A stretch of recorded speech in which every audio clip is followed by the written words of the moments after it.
Halo, assalamualaikum warahmatullahi wabarakatuh. Salam moral, salam akal sehat, dan doa terbaik untuk seluruh sobat dimanapun berada. Guys, ini ada berita yang mengejutkan dan membuat muak, membuat geram kita semua, guys. Lagi-lagi ini keluarga Mulyono ya, entah sampai kapan keluarga Mulyono ini tidak bikin gaduh di negeri ini nih, guys.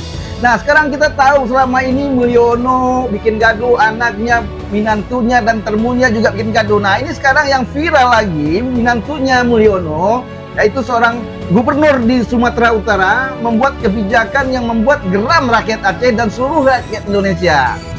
Dan ini bisa mengancam daripada perpecahan di negara kita ini. Ayo kita simak saja videonya dulu nih, guys. Pemimpin yang dipilih oleh mertua, bukan dipilih oleh rakyat. Gawat ini kebijakan yang ini. dipilih oleh mertua, bertindak dulu, baru pakai otak. Kalau pemimpin yang dipilih oleh rakyat, pakai otak dulu, baru bertindak. Menantu Jokowi. Menantu Jokowi, guys. Sumatera Utara. Gubernur Sumatera Utara, Bobi Nasution, melarang truk dan kendaraan asal Aceh beroperasi di wilayah Sumatera Utara. Menantu mantan Presiden Jokowi itu memberhentikan truk dan beberapa kendaraan pengangkut barang berplat BL melintas di wilayah Sumatera Utara dengan paksa. Bobi beralasan, setiap kendaraan operasional atau truk yang berada di wilayah Sumatera Utara harus dan wajib memiliki nomor plat BK dan bukan BL. Peraturan ini sangat memaksa dan aneh, karena di provinsi lain tidak ada peraturan seperti itu. Bobi Nasution masih dendam pada Gubernur Aceh setelah kekalahan atas 4 pulau yang diklaim Bobi Nasution dan Tito Karnavian. Kekalahan Bobi atas Muzakir Manaf ini dibalaskan dengan memaksa truk dan kendaraan operasional bernomor plat BL diganti dengan BK. Warga Aceh pun mulai terprovokasi dengan melakukan balasan yang sama, menghentikan truk bernomor plat BK atau plat Sumatera Aceh balas ini. Langkah Bobi Nasution ini akan membuat suasana politik nasional kembali gaduh. Bobi harus dihentikan, jika tidak, pemerintahan pusat akan terkena dampaknya. Iyalah. Sebentar ya, ini dampaknya akan besar, bahkan tadi saya bilang akan terjadi perpecahan di Republik ini. Ya, ini Gubernur Aceh sendiri pun sudah mulai menantang ini. Katanya kalau dia jual kita beli katanya. Nah, kan gawat nih seperti ini nih. Mulai sekarang semua eskavator keluar dari hutan Aceh. Eskavator ya. Nah, dia jual kita beli katanya. Nah, kalau gatal digaruk. Kita tenangan terus. Ada kita satu. Kita kira yang terlalu kicauan burung yang merugikan dia sendiri. Anggota Komisi 3 DPR RI asal Aceh, M. Nasir Jamil, menilai kebijakan itu keliru dan berpotensi menimbulkan konflik sosial antar wilayah. Nasir menegaskan, plat nomor kendaraan adalah produk hukum nasional, bukan daerah. Karena itu, plat BL dari Aceh berlaku sah di seluruh wilayah Indonesia. Ia mendesak Bobi segera mencabut kebijakan yang dianggap blunder dan diskriminatif tersebut karena bertentangan dengan prinsip keharmonisan antar daerah. Politisi asal Aceh itu juga mengingatkan bahwa pembangunan jalan nasional maupun provinsi dibiayai dari APBN dan APBD yang berasal dari uang rakyat. Maka diskriminasi penggunaan jalan berdasarkan plat nomor daerah tidak bisa dihindarkan. Jalan umum itu hak seluruh warga negara, ujarnya. Selain itu, Nasir menyoroti bahwa sengketa 4 pulau antara Aceh dan Sumut masih hangat di ingatan publik. Kebijakan razia setiap Bobi justru memperkeruh suasana dan berpotensi menimbulkan konflik horizontal. Ia mendesak aparat hukum turun tangan, bahkan menilai Polda Sumut bisa memproses Bobi secara hukum jika tetap bersikeras. Menurutnya, seorang gubernur seharusnya menjaga harmoni antar wilayah, bukan memicu perpecahan. Benar guys, sebentar guys. Ini seorang pemimpin, apalagi dia seorang gubernur, harus menjaga kondusif ya lingkungannya dengan provinsi sebelahnya. Ini kan membuat kegaduhan baru. Kemarin ini juga masalah pulau belum selesai, tambah lagi nih masalah ini. Ini apa maksudnya ini keluarga besar Mulyono ini nih? Apakah gak puas-puas untuk merusak negeri ini? Ini kan menjadi perpecahan nanti nih, akan dampaknya yang sangat berbahaya nih guys nih. Yuk kita lanjut lagi nih. Konyol itu namanya bukan Bobi Nasution. Ya, saya kira konyol sih. Kebodohan yang dipelihara gitu. Emang bodoh Pak. Sepak bola sudah 2-0 ini. Dengan Bobi Nasution. Siapa mentornya Pak? Ya siapa lagi kalau bukan bapaknya mertuanya.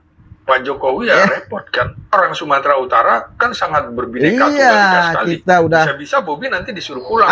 Suruh pulang aja Pak, suruh pulang. Ini isu dari Bobi, besok dari Gibran, besoknya lagi dari Kaesang, besoknya lagi dari Jokowi.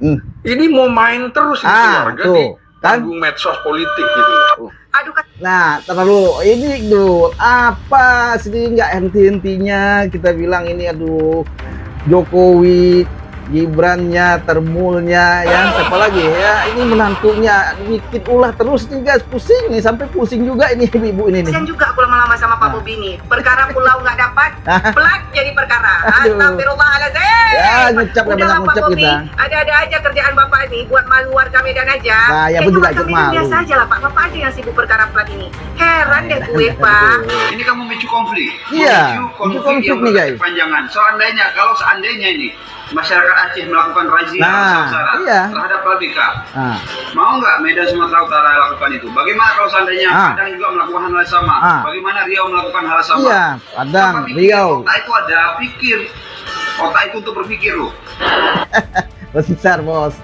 Emang kalau dipikir dia otak itu nggak dipakai ya. Jadi itulah makanya nggak salah Rocky Gerung bilang dungu. Jadi Termul ini dan Mulyono itu dibilang Rocky Gerung ya dungu. Ya pokoknya ya akal atau otak, akal sehat, akal warasnya nggak dipakai gitu. Aduh hancur Minah. Nah, rakyat jadi geram ini. Lawan aja sekalian. Ini soal harga diri. Ini orang udah bikin gaduh, tapi sama sekali nggak minta maaf. Kalau Pemprov Sumut pengen PAD dari pajak kendaraan, lewat kan kayak Gubernur Jawa Barat, Kang Deddy Mulyadi, yang menghapuskan tunggakan pajak dan denda, biar warga Sumut pada bayar pajak. Iya, pakai otak dan kebijakannya nih. Kendaraan yang beroperasional di Sumut pakai plat BK, ya, baiknya Gubernur Aceh Muzakir Manaf turun tangan. Tertibkan semua kendaraan plat BK yang tiap hari mengangkut sawit dari Aceh ke Medan. Wah, gawat. Ini soal harga diri. Sebenarnya masyarakat Aceh dan masyarakat Sumatera Utara itu tidak ada masalah apapun. Gubernur Aceh juga tidak ada masalah. Yang masalah itu adalah Gubernur Sumatera Utara yang kebetulan namanya adalah Bobi Nasution. Ya benar Pak. Jadi masyarakat itu sebenarnya nggak ada masalah. Baik orang Aceh, orang Batak, orang Minang, orang Jawa, ini kita sudah dikemas atau dirajut dengan Bhinneka Tunggal Ika dan Pancasila. Ini lagi keluarga Mulyono ini selalu saja ya habis pikir gua guys. Pak Bobi, lihat nih Pak Bobi. Bapak lihat ya, BK di sini nih ya. Nah, Bapak lihat. Jadi pelolok-olokan dari netizen jadi ini guys. Pak Bobi ya. Jangan main-main Bapak ya. Aku bilang terus. Aku orang Medan Pak Bob, tapi aku di Aceh. Nah, Bapak lihat ya. Bapak nih, jangan kau yang pusing nanti di sini ya. Bapak orang Medan masuk ya. Di sini Pak Bob, makanya betul-betul lah Bapak ya. Jangan Bapak main-main. Kami di sini Medan lagi tentram-tentramnya. Itulah guys ya. Rakyat tadi bersuara bahwasanya rakyat ini tentram. Tadi orang Medan kalau nggak salah yang tinggal di Aceh, mereka sudah tentram, hidup damai, berdampingan, rukun. Ini malah pemimpinnya bikin ulah, bikin kebijakan nyeleneh, seolah-olah ini akan menjadi ya, dikotomi, perpecahan lah intinya lah. Ini sangat kita khawatirkan dan sangat menakutkan ini dampaknya ini ke depannya nih. Ini kalau nggak cepat-cepat minta maaf atau klarifikasi ya, mohon segera nih si Bobi cepat-cepat ini untuk menjelaskan, mengklarifikasi agar tidak timbul bola liar sehingga masyarakat menjadi geram ya. Ini Indonesia atau ya keluarga Mulyono paling enggaknya bisa di Nepal kan nanti oleh masyarakat, oleh rakyat ya guys ya. Ya intinya kita tidak menginginkan hal itu. Akan tetapi ini kita menghimbau terus kepada orang-orang yang ya mungkin selama ini belum waras, tolong waras lah ya, siapapun Anda, baik dari keluarga Mulyono, Termulnya, bahkan semuanya lah, coba pakai akal sehat, logika Anda. Ini kadang-kadang gue lucu juga nih sama Termul ini nih, dikasih sembako ya, disuapin ya, namanya gak Termul ya, ternak ya, ternak kan diempanin mulu kata orang Betawi kan, dikasih makan terus gitu ya, patuh. Ibarat anjing guys, kalau kasih makan kan patuh ya guys ya. Kurang lebih gambarnya begitu. Kalau gua guys akan terus menggunakan akal sehat gua tidak akan terbayar atau tidak akan bisa dibayar idealisme gua guys. Katakan yang benar itu benar walaupun pahit. Nah ini kadang-kadang orang banyak menjual akidah, menjual logika, menjual akal sehat demi fulus ya. Makanya lucu banget sekarang nih, rakyat dimiskinkan agar bisa dibeli suaranya nanti, agar bisa disuap, agar bisa jadi ternak, ya, digempanin, kasih makan, ya nggak, jadi patuh kayak anjing. Begitu aja dari Bang Wes, video untuk saat ini, semata-mata karena rasa cinta dan kepedulian saya untuk negara kesatuan Republik Indonesia ini. Semoga sekali lagi kami mengingatkan kepada seluruh orang yang belum waras, segeralah waras, segeralah gunakan akal sehat. Salam Rocky Gerung, salam waras, salam akal sehat. Wassalamualaikum warahmatullahi wabarakatuh. Allahu Akbar.